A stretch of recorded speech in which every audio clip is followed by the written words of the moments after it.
Go. And we're making great drinks, too. There's a great new distillery in the state of Kansas called Llewellyn Distillery. My brother's doing that. He makes some great whiskey and vodka and rum, and we're doing all kinds of great drinks with those beverages. Always fun to be had at the 23rd Street Brewery, 23rd and Castle. Come on by anytime and have a good time. Did you experience hail damage last year and never got the work done? Most insurance companies only give you a year to get the roof fixed. And if you don't get it done, you could possibly not be compensated in full for the replacement of your roof. If you've been procrastinating getting that damaged roof taken care of, give us a call at 913-257-5426. And we'll send out an expert to help you through the process. We're never pushy, we're just here to help. Easton Roofing. Integrity matters. It's always great to get an update from Dr. Brad Woodle from Advanced Sports and Family Chiropractic and Acupuncture. 8 locations all around Kansas City, including the newest one in Raytown. We are very excited to join the Raytown community. We just took over for Dr. David Frey, who retired and has then shared all of his patients with us to take great care of. They do it all year round, and that means in the fall as well, when people get back to raking leaves and participating in fall sports, all those kinds of things, right? Back to school means back for fun. Full backpack, we can help as your chiropractor. If you're starting fall sports, we want to make sure you have that physical, and we want to make sure you're in great shape. And if injuries happen, we've got your back. And you've got it all around Kansas City at 8 different locations for Advanced Sports and Family Chiropractic and Acupuncture. Visit asfca.com/Danny. That's asfca.com/Danny. If you'd like to join these and other fine sponsors and market your business to Kansas City's #1 variety podcast, contact us at danny@dannyclinkscale.com. Look forward to working with you.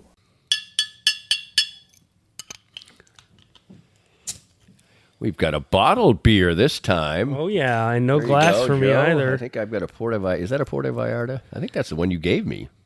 No, this is not the one I gave you. I gave you one from Peru that was golden. Oh, yeah, I have that one, too. I have a lot of bottle openers.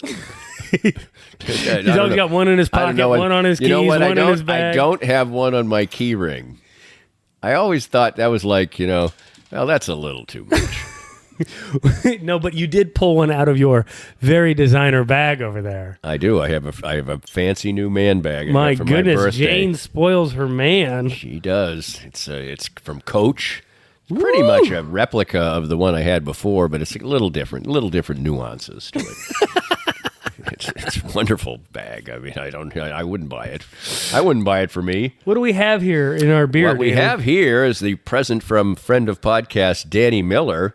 This is we had a wonderful time at his home. His wife has Thai ancestry, and she made Thai food. And it was out of this world great. Well, it was this, I never had yellow curry, because I don't like curry. I mean, I don't like the flavor pattern, and I explained that, what's in Indian curry food. Apparently that's brown curry, I guess. And then there's red curry. I just don't like the flavor profile. And what she made was yellow curry, served over some rice, and all the food was fantastic. Anyway, said Danny Miller, great guy. I met him through the podcast, and he won one of the little contests I do. Yeah. And he had a vast array of beers. I mean, there are probably 30 choices I could have made. So anyway, I chose a couple. Unfortunately, most of those are dead now. Well, there are 2 different varieties I took, and I said, well, I'm going to have one I'll have one from our next podcast. I'll have one from Santa Fe Liquors and one from Danny's collection. And so this is and I picked this one because it had some kind of German type of connection. It's a Ziegenbock. Das Ziegenbock, yeah. Yeah, but it's a Texas Amber. So we've had a New England IPA. And now a Texas Amber, which I haven't tasted yet. It's like a Shinerbach. It's better than Shinerbach, in my opinion. I've just had a Shinerbach recently. This is better than Shinerbach. And I like me a Shinerbach, Danny. This is good. I like Shinerbach too, and I think this is better. I think it's a little smoother. Yeah. And is that the name of the brewery? I don't know. Spill the but beer. It's good. Have you ever heard my Nashville Shinerbach story? Do tell. Hey, we occasionally repeat things on this. Oh, I'm on. Okay, I'm gonna. I mean, you can't get in much trouble with Shinerbach. I don't care what you. Oh, No, I mean you can get in trouble with Shinerbach, but not if you've just been indulging in Shinerbach. So I'll shorten it. The first half of this story, the first 3/4 of the story, is very funny, and it's about a bachelor party. And my friend John and I were the oldest guys there, well, except for one other guy, and we were sort of watching over these boys, young pups, right? And so all weekend, So, just you don't have to say the age. What was the groom's? They were in their. Most of them were mid to late 20s, maybe early 30s, and we were like 40-ish. Okay. And so... Good spot for a bachelor party. Oh, it was a great spot. Yeah. And so, I mean, lots of things happened, like the time that one of them was handcuffed and taken out of Tootsie's, and John talked to the police officer into letting him go because John was going to keep an eye on this young pup. Okay. Police officer takes the cuffs off of him, and John thanks him and then turns around to tell the kid, look, stick with me. I got to keep an eye on you. And this kid's gone. Poof, like a fart in the wind. Just gone into the crowd. Oh, boy. Anyway, so Sunday morning rolls around. It's time to go home. Okay. Right. We have a late flight because we're smart. So we have a flight at like 4:30. That's smart. And we wake up in the Airbnb. We're drinking coffee, whatever. It's 7, 8 o'clock in the morning because we're old men. We get up no matter what. So we're drinking our coffee, and there's a fridge full of beer. And I looked at John, and I said, well, I think we're off the clock here because these boys can get themselves to the airport. What are we going to do with all this beer? And we're like, well, I suppose we start drinking it. So, you can't drink all day. So you two were in the Airbnb by yourself. Pretty much, It wasn't a big group of guys. Well, there was a big group, but they're all going to the airport. Okay, and why aren't you going to the airport? Because we got a late flight. They have an early flight. Yes. Oh, well, they're idiots. So we, you can't drink all day. Like I always say, Danny, you can't drink all day if you don't start in the morning, right? So now I get the point. So we start drinking all these beers, and we end up down on Broadway.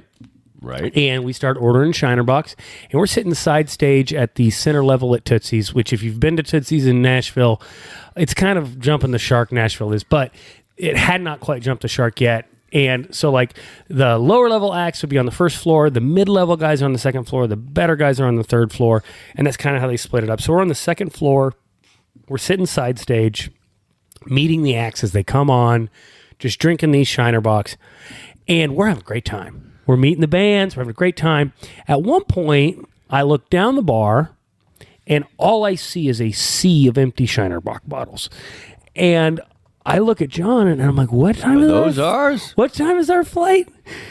And he's like, 4:30. And I looked at my phone, and it was 3 o'clock. Uh-oh.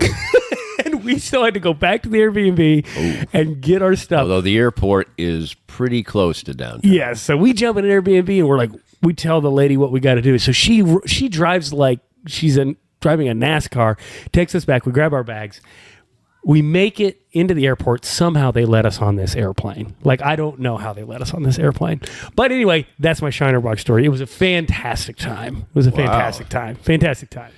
Well, before I forget, I promised that I would recommend a feel-good family film that all ages can see.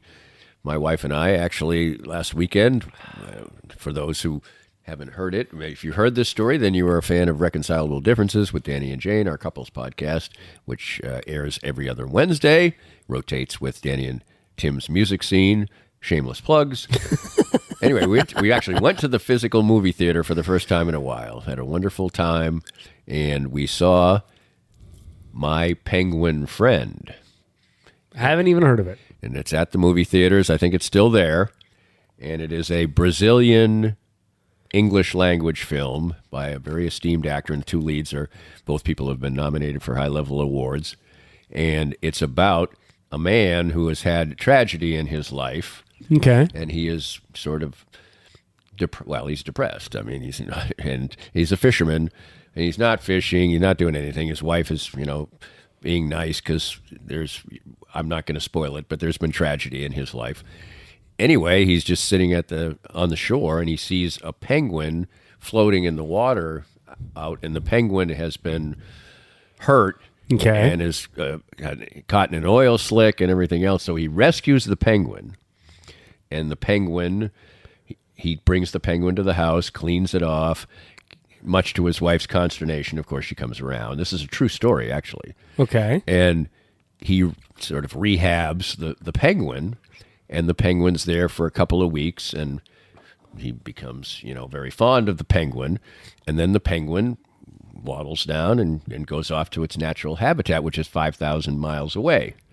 And every year, the penguin comes back. No. Yes. 8 years in a row. Wow. The penguin travels 5,000 miles to come back and see this man.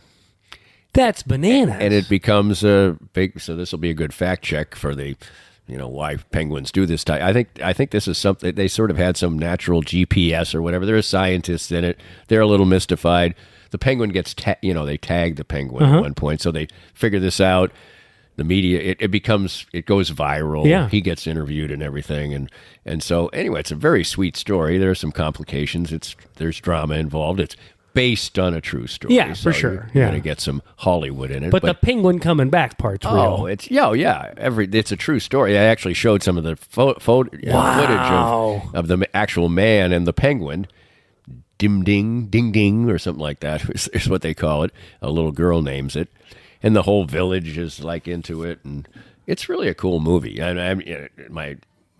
Mostly the crowd. It was a good crowd at the theater, and it was mostly just adults. But it would be a great film to take anyone to. So I'm assuming he lives in the southeastern part of Brazil because that's down there. Yeah, southeast. Yeah, that sounds right. They had a map there. Yeah. They showed. I can't remember where. Somewhere way up in South America is where the natural habitat for the penguin was. And where the penguin goes back to every way up in South America. I think so. Really? You'll have to see the movie. Fact check it, because it looked like he was going way up or way down. It was all in South America. I think where he naturally is always is Antarctica, right? The South Pole. Maybe I guess. I think so. I'm going to go ahead and go on record saying I think that he lives in the southeast of Brazil, and the penguin swims across the ocean. Or goes down to Patagonia. It's Patagonia. Okay. It's Patagonia. There we go. There you go. Patagonia's on the tip of South America. Yeah. Okay. There we go. So yes, he goes north. Because I knew he didn't go to Antarctica. I knew he didn't go to some frozen climb. Okay. So Patagonia. That's very good. That's where he goes. Anyway, it's a cool movie. It's very well acted. Well, speaking of very good, we didn't rate the beer. Let's taste it again. We said it was better than Shinerbach. And Shinerbach's pretty good. But it's a standard I like yard beers, and this this is way better than yard beer. I know, and I could sit and drink these like a yard 7.1. beer. 7.5. You are a hard grader. Ziegenbach. And let me see what the name of the Ziegenbach. Maybe that's the name of the brewery. Maybe I love it. It's Ziegenbach Brewing Company, Houston, Texas. Well, I'm going to jump on the bandwagon for Ziegenbach. Where do you think the phrase "jump on the bandwagon" comes from, Danny? Is it a political thing? Ooh, he's sniffing around the answer here. I think maybe some political campaigns, they would have a bandwagon, and the person would speak out of the back of the wagon. Woo! Damn, Danny. How about that? Damn, Danny. I'm a pretty smart guy, if you hadn't noticed. So back in the 19th there century... is some sense in this. There's plenty of nonsense, but... So back in the 19th century... excuse me, there was traveling circuses everywhere, right? Because life was terrible and boring, and this is what they would do. And so they had a wagon that would carry a band around. And so before the circus came to town, the band would precede it. On the wagon and drive around and drum up business. Right. Well, these politicians started seeing how well this worked. Right. So they started to get their own bandwagons, and they would show up to town on a bandwagon, and thus the phrase "jump on the bandwagon" became a thing. Like, jump on my bandwagon, jump on with me, support, Harold Reginald Taft, Sassafras the 14th or whatever, right? For the no wig do-gooder party, right? Anyway, so that's where "jump on the bandwagon" came from, Danny. And I think Joe is a smart fellow. Also, you probably know that there was a Whig party